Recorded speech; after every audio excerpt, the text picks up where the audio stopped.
بادشاہی کو ثابت کرنا ہو تو فرشتے سب کو اٹھا کے لے آئے اور مصطفیٰ کے نالین امام حسن مصطفیٰ فرماتے ہیں لم یوزن بخلق آلہ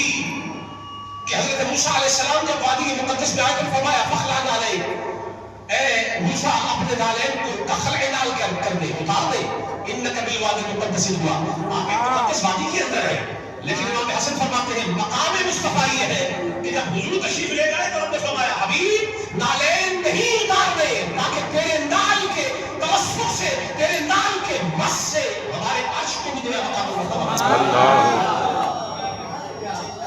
اس عرش نے بھی مدت و انتظار کیا ہوگا کہ کب حبیب کے نالین چومنے کا موقع مل جائے عرش کا بڑا مقام ہے بڑا مرتبہ ہے کہ ثم استوى علی العرش جس عرش الہی کو ذات خداوندی سے نسبت ہے لیکن عشق یہ مطالبہ کرتا ہے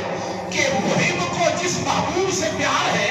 کبھی وہ محبوب بھی تو آئے تاکہ بلا واسطہ براہ راست اس کے نالین کو چومنے کا موقع مل جائے تو پھر وہ موقع آ گیا تھا مصطفیٰ نے تو خدا کا دیدار کرنا تھا پر عرش کو بھی تو کسی کے دیدار کرنا تھا سبحان اللہ اس دن عرش نے بھی دیدار اس تبرک کا کیا تھا جس کا نقش تم اور ہم دیکھنے آ رہے ہیں میں ایک واقعہ پیش کر رہا ہوں حدیث شریف سے حضرت ابو ہریرہ حضور کے صحابی ہیں اور پونے 6000 حدیثوں کے راوی وہ کہتے ہیں کہ حضور پاک صلی اللہ علیہ وسلم یوں ہی ہمارے درمیان میں بیٹھے ہیں مجلس میں خطاب فرما رہے ہیں یکا یک حضور کے قلب انور میں کوئی بات آئی حضور مجلس کو چھوڑ کے چل دیے نکل گئے کچھ دیر گزر گئی تو ہم سب کے دل میں قلب پیدا ہوا کہ خدا تعالی حضور کا تشریف لے گئے قریب کی قبیلہ بنی حوازن کا ہے کہیں حضور کو نقصان نہ دے دے کہتے ہیں جب کچھ دیر گزر گئی تو ہم نے فیصلہ کیا حضور کی تلاش میں نکلتے تو سارے صحابہ حضور کی تلاش میں نکلے کوئی یمین کوئی یسار کوئی کس طرف گیا کوئی کس طرف حضرت ابو ہریرہ کہتے ہیں میرے دل میں خیال آیا ہو نہ ہو حضور یہ جو قریب باغ ہے نا حدیقہ باغ اس باغ میں حضور تشریف لے گئے کہنے لگے میں قریب گیا تو جو دروازہ تھا وہ مقفل تھا تو ایک پانی لگانے کے لیے ایک کھال بنائی گئی تھی جہاں سے پانی باغ کو لگایا جاتا تھا حضرت ابو ہریرہ کہتے ہیں کہ میں اس باغ میں اپنے امشی علی اربعہ میں اپنی دونوں ان کوہنیوں پر اور اپنے گھٹنوں پر چلتے ہوئے کھال میں سے گزر کے اندر داخل ہوا تو حضور کا چہرہ دوسری طرف ہے میں ادھر سے آیا تو حضور نے ادھر تکتے تکتے ہی فرمایا اے ابو ہریرہ تو ہے اللہ اکبر اور یہ جس سے میں ہم کلام ہوئی ابو حضرت جبریل امین تھے اور وہ وہی لے کے آئے مجھے جبریل نے یہ کہا کہ من قال لا الہ الا اللہ دخل الجنہ جس نے صرف کے دل سے کہہ دیا لا الہ الا اللہ وہ جنت میں داخل ہو گیا جب حضرت ابو ہریرہ نے یہ بات سنی نا تو دوڑ پڑے سر پٹ دوڑ پڑے کہنے لگے یا رسول اللہ میں جا کے یہ خبر ابھی صحابہ کرام کو قوم کو دیتا ہوں کہ اتنی بڑی بشارت آئی ہے جس نے دل سے کہہ دیا لا الہ الا اللہ جنت میں داخل ہو گیا ابو ہریرہ دوڑے پیچھے سے حضور نے آواز مار کے فرمایا ابو ہریرہ قف رک جا تھم جا ٹھہر جا ایسی بھی کیا جلدی پیارے ٹھہر جا میرا ایک جوتا اپنے ساتھ لے جا اللہ ایک نال میرا اپنے ساتھ لے جا کیونکہ یہ جو وہی ابھی ابھی آئی ہے نا یہ خود میری زبان سے کسی نے نہیں سنی ایسا نہ ہو کہ تیری زبان سے پہلی دفعہ سنے تو لوگ شک میں مبتلا ہو جائے شاید وہ اپنے پاس سے کوئی بات کر رہا ہے میرا ایک جوتا لے جا اب یہاں ٹھہر جائے عشق والوں ٹھہر جاؤ تھمنے کا مقام ہے جمنے کا مقام ہے میرا ایک جوتا لے جا کیوں ایک نئی وحی تھی جو لوگوں کے سامنے آشکار کرنی تھی اس کی سچائی کے لیے حضرت ابو ہریرہ کو حضور نے اپنا ایک نال دیا تو صحابی کی سچائی کے لیے مصطفیٰ کا تو جوتا ہی کافی ہے اللہ اکبر صدق صحابیت کے لیے ابو ہریرہ جیسا صحابی ہو تو ان کو صحابہ کی جماعت میں اپنی سچائی ظاہر کرنے کے لیے نبی کا ایک نال کافی ہے ایک نال کا یہ مقام ہے تو نالین کا کیا مقام ہوگا نالین کا یہ مقام ہے تو حسنین کا کیا مقام ہوگا سبحان اللہ سبحان اللہ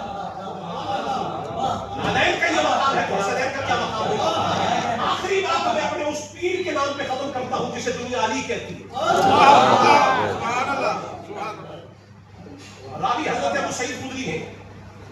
اور وہ یہ فرماتے ہیں کہ ہم حضور کے حجرہ انور کے باہر حضور کے منتظر انتظار میں تھے کہ حضور باہر تشریف لے آئے اور جب حضور باہر آئے تو ہم نے حضور کے ساتھ کسی سفر پہ جانا تھا تو باہر آ کے حضور نے فرمایا کہ ان فیکم من یقاتل علی تأویل القرآن ان فیکم من یقاتل علی تأویل القرآن کما قاتلتم علی تنزیلہ. تم میں ایک بندہ ایسا ہے جو قرآن کی تعویل پر کہ کسی خاص آیت کا معنی کیا ہے جس میں دو یا دو سے زیادہ متعدد معانی موجود ہو، ایک معنی یقینی طور پہ ثابت کرنے کے لیے تم میں سے ایک بندہ ایسا ہے جو قرآن کی تعویل پر جنگ کرے گا جیسے میں نے قرآن کی تنزیل پر جنگ کی ہے نازل ہونے پر. بس اسی پہ میں بات ختم کر رہا ہوں. تو وہاں حضرت سیدنا ابو بکر صدیق رضی اللہ تعالیٰ عنہ عظیم الشان حضور کے صحابی جن کی عظمت پر ہماری جانیں کروڑ بھی ہو تو قربان. سبحان اللہ. وہ قریب آئے اور عرض کیا یا رسول اللہ آنا ہوا، کیا وہ میں ہوں؟ اللہ حضور نے فرمایا نہیں ابو بکر تم نہیں. حضرت عمر فاروق آگے آئے عرض کیا یا رسول اللہ کیا میں ہوں؟ حضور نے فرمایا تو بھی نہیں. تو پوچھا گیا پھر وہ ہے کون؟ حضور نے فرمایا خاصف النال، وہ جو اس وقت میرے نال مبارک کو ٹانکا لگا رہا ہے. جب قرآن کی تعویل کا مسئلہ آئے گا کہ قرآن کے حقیقی معنی ہے کیا، تو پھر وہاں علی المرتضیٰ جو معنی متعین کرے گا وہی قرآن کی آیت کی تعویل حقیقی ہوگی، وہی سچی تعویل ہوگی. تو اس کا مطلب یہ ہے کہ جو حضور کے نالین سے جڑ جائے اسے علم اتنا وافر ملتا ہے، اسے فضل و کمال اتنا وافر ملتا ہے. بس انہی کلمات کے اوپر اتفاق کرتے ہوئے میں کہتا ہوں ان کے تبرکات سے تعلق جوڑ لیں. تبرک صرف یہ نہیں ہے جو نالین اقدس ہے، تبرک صرف یہ نہیں ہے جو نقش پائے مبارک ہے، تبرک صرف یہ نہیں ہے جو بوئے مبارک ہے. تمہارے اندر چلتے پھرتے تبرک موجود ہیں جنہیں عطرت رسول کہا جاتا ہے، جن کی رگوں میں رسول اللہ کا خون ہے، وہ بھی اسی طرح تبرک مصطفیٰ ہے. اللہ تعالیٰ ہمیں حضور پاک کے ہر تبرک کے ساتھ ادب اور عشق کا رشتہ استوار کرنے کی اور اسی ایمان پر ہم سب کا خاتمہ فرمائے. وما توفیقی الا باللہ علیہ توکلنا.